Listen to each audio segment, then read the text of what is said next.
Well,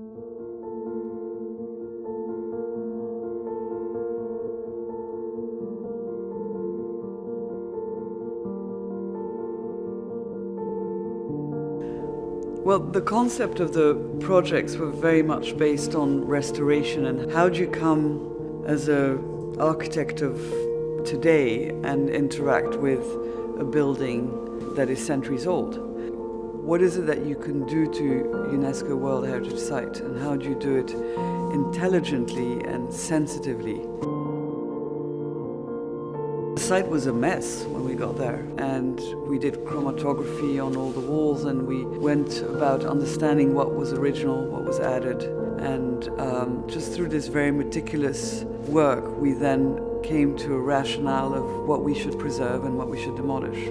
When we did our research and looked into what Lithuanian Baroque meant and what were the guiding principle of the architecture, it was really the base and the roof, having this sort of solidity and presence and proportionality to it. It was actually quite minimal and quite simple and quite beautiful. Then we set about really creating a language for the building. We needed to create some insertions or some additions to the buildings. We wanted to bring natural light down into the Gothic vaults, and that became the restaurant. We needed to put a fire stair to the main building complex, but we didn't want to break the Gothic arches on the interior.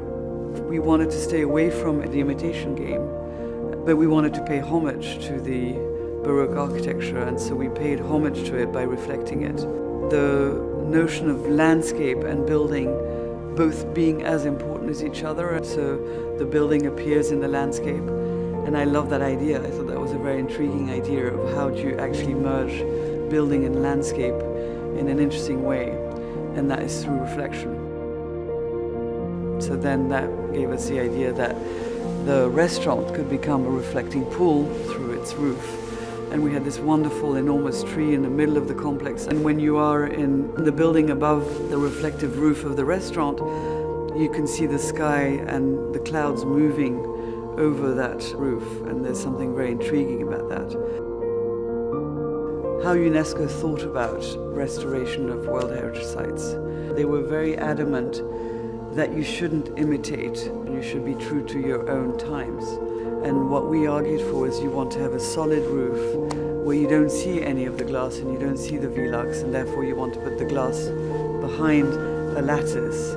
Really was returning back to the original Baroque architecture. And that process took a long time. I mean, the planning took years because we were actually going against the planning regulations of Vilnius. And they accepted it. They accepted the fact that we had done our research and that it was motivated by a deep-rooted thinking in the original architecture and a wish to bring back the spirit of the Baroque, but in a contemporary way. And how do we interact with historical buildings in a meaningful and playful way?